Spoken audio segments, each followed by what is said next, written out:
Hi everyone! In today's video I'll be showing you how I made this top. I've literally been seeing it everywhere. Small shops, Amazon, AliExpress, all my ads are for this top. And please excuse my wonky stitching here in the straps. By the end, my sewing machine was just not having it with me. You know, we all have those days. But anyways, I do want to let you all know that this is not the easiest. I tried to explain it as best as I could, like I always do, but you know, it is going to take some time, some trial and error. This was my very first go at it, and even I think I could have done some things differently, but I'll be sure to note everything like that in the video. And all you will need for this is my tube top pattern, and yeah, let's just get right into it.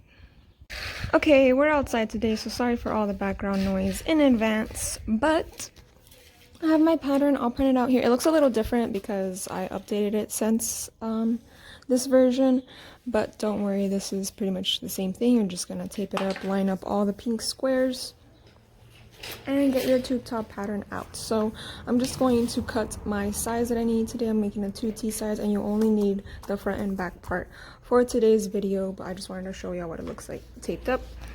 And then I'm also going to include the strap links in my new updated version of this pattern. So once you buy the pattern, if you don't see the straps sizes on there, it will be included eventually.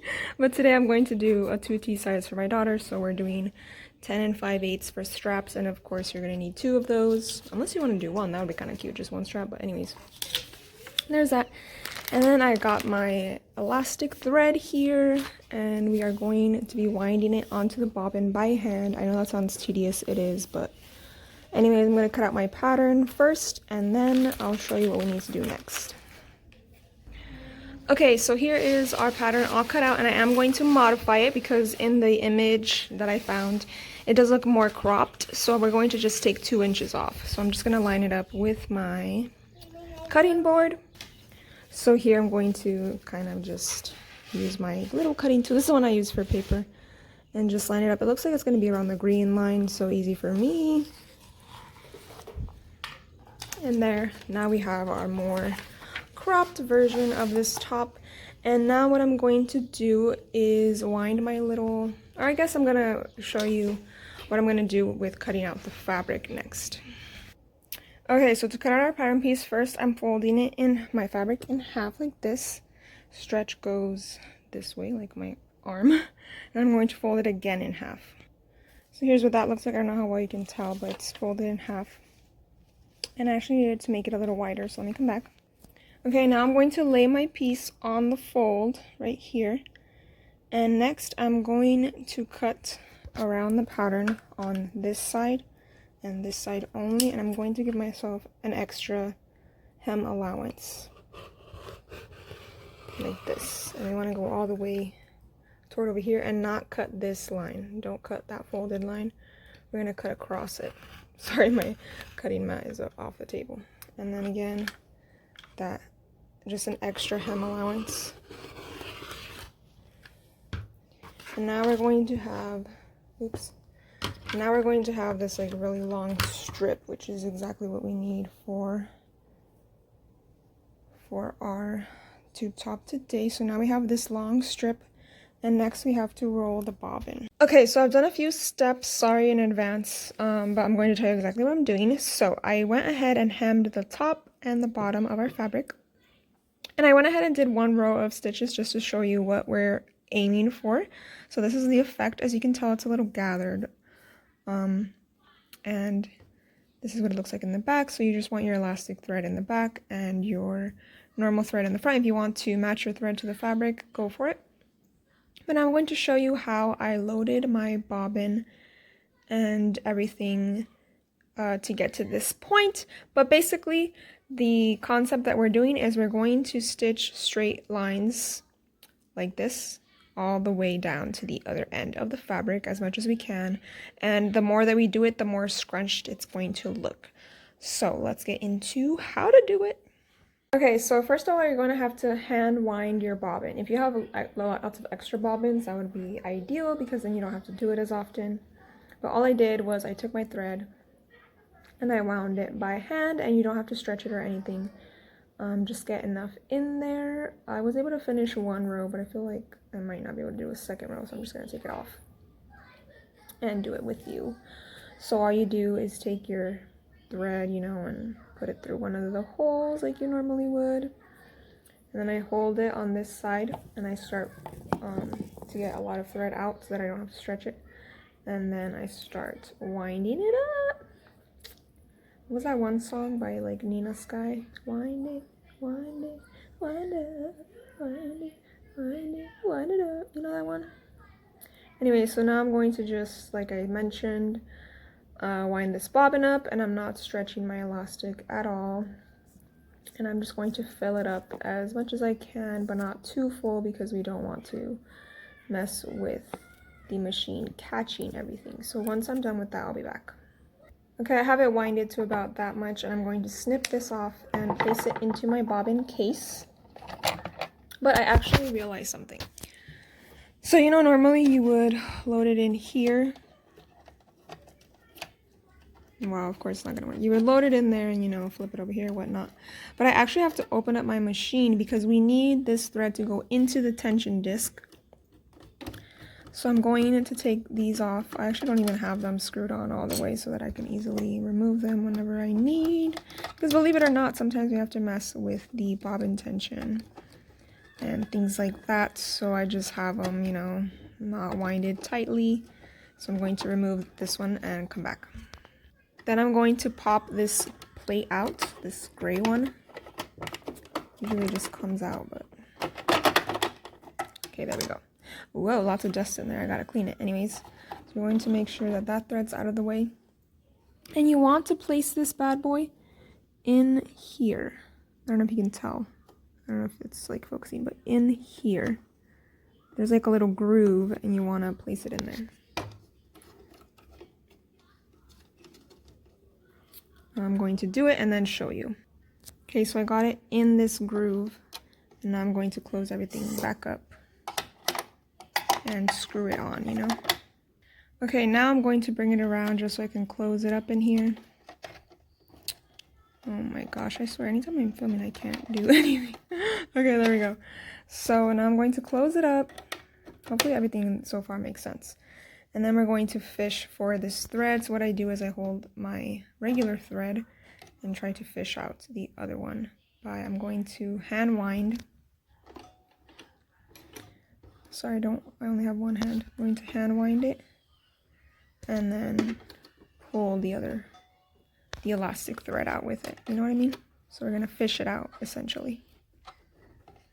And once you feel like you get it, you might have to use your scissors to get it out, but I'm going to get it out and then come back.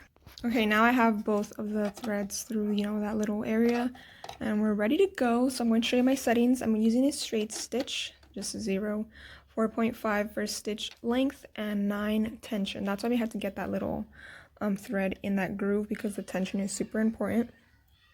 Next, all I'm doing is using the edge of my foot as a guide for my straight lines. You can actually write on here, but I don't feel like doing that. So I'm just going to line it up with, you know, that row of stitches. And you can back stitch if you want, but I'm not going to. I'm just going to go for it and show y'all what happens. It starts to gather up and shirr. So in the back it's shirring, so you're gonna, because the first row is already shirred, I'm going to have to stretch it and straighten it out. But all I'm going to do is, again, sew all my lines down and this much gap, you know, using this as a guide all the way down the fabric. It is going to take a while. You're going to have to rewind this bobbin a lot of times, but don't worry, we'll make it through and we'll get to the next part of the tutorial once I'm done with that. Okay, here's what it looks like, and next we're going to fold it in half and try to line everything up nicely because we're going to use our original pattern piece again and place it on the fold and cut off the side. I did end up trimming this a little bit when I was sewing because I realized that my piece was too long. But just make sure that you line it up with your pattern piece and trim it as best as you can and try to straighten it out, you know, because of the shirring, everything looks a little wonky. Well, not wonky, it looks really beautiful, but you know what I mean, like for cutting purposes, it might get a little wonky. But all you're going to do is do that and then serge the side down. Okay, next you need 3 strips, the length that I said earlier for straps, times, or by 2 inches wide. And I have my bow piece here. I'm just doing 4 inches this way, and it's on the fold, so I guess it's 8 inches. Or no, it's on the fold, so it's 5 inches this way, and it's 4 inches tall. It's 4 inches tall by 8 inches, and I have it folded. And what you're going to do is sew this right sides together. And sew the top, the bottom, and then bam here, skip an inch, and sew again.